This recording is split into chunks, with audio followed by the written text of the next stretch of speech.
L'injustice enfin réparée, la délivrance et les larmes. On l'a mérité, ils nous ont tout fait, mais on est qualifiés pour l'Algérie et pour le monde du sport, pas pour les salauds. Agressée en Égypte, l'Algérie vient de prendre une éclatante revanche. Elle est qualifiée pour la Coupe du Monde.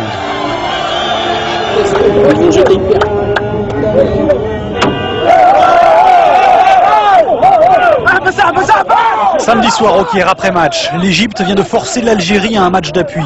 Et les pierres continuent de fuser sur les bus algériens. Mais au fond, on répond par des chants. L'ultime décision se fera loin d'ici, au Soudan. Pays neutre et plein d'espérance pour les Fennecs d'Algérie.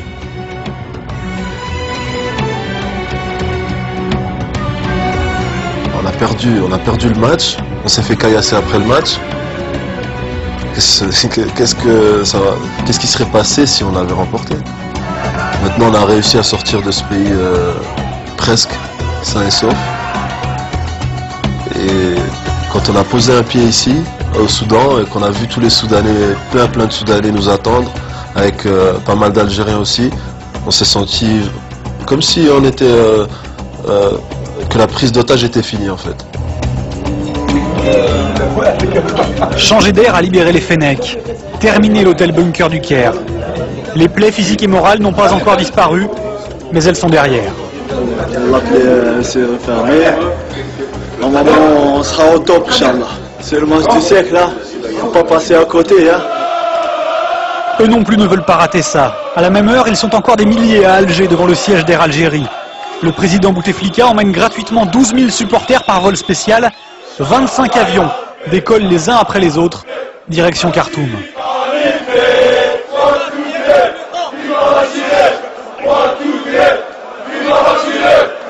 D'Alger, de Paris aussi, la colonie algérienne arrive des 4 coins du globe avec ou sans billet pour assister au match.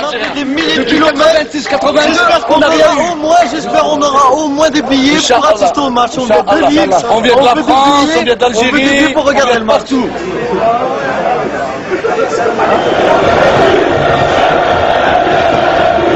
Mercredi, ils sont 15 000 Algériens à Khartoum pour 10 000 billets seulement. Tout le monde n'a pu rentrer. À 3 heures du match, le stade est bondé, l'ambiance monte.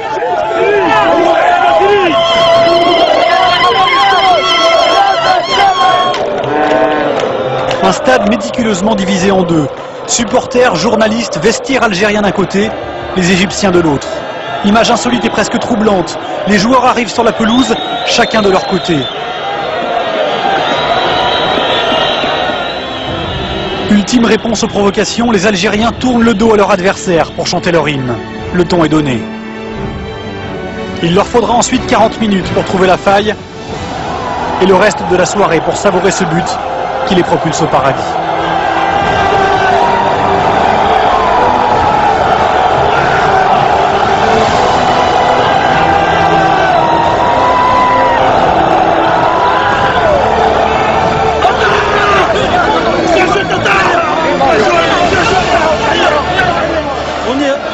À 180 minutes, on y est au mondial, c'est mérité.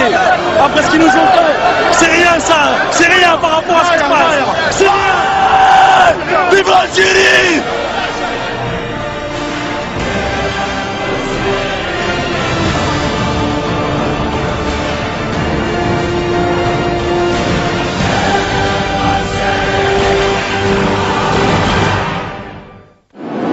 Entraînez fort, réconfort. Hier matin dans l'avion, derniers instants de répit avant le retour triomphal en Algérie. Ça sent la maison.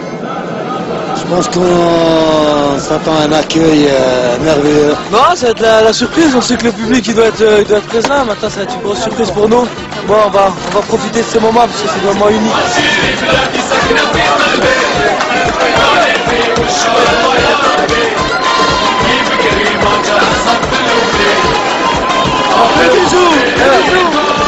Elle est au pays, mon pote, elle est au pays.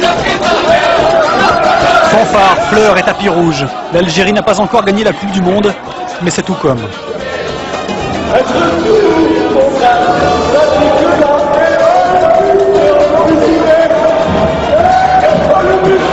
ouais, regarde ça. Et mais là, ça commence.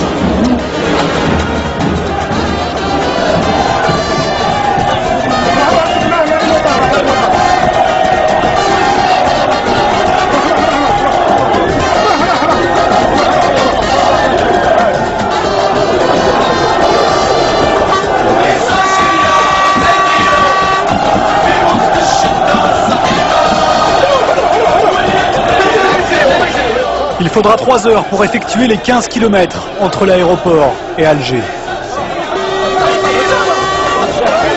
Des scènes de liesse jamais vues depuis l'indépendance. Ces 23 Fennecs, perchés sur leur bus, sont bien plus que des héros. Des martyrs bientôt reçus en grande pompe par le président de la République. Dernier honneur avant de pouvoir réaliser enfin que l'Algérie est 24 ans après de retour en Coupe du Monde.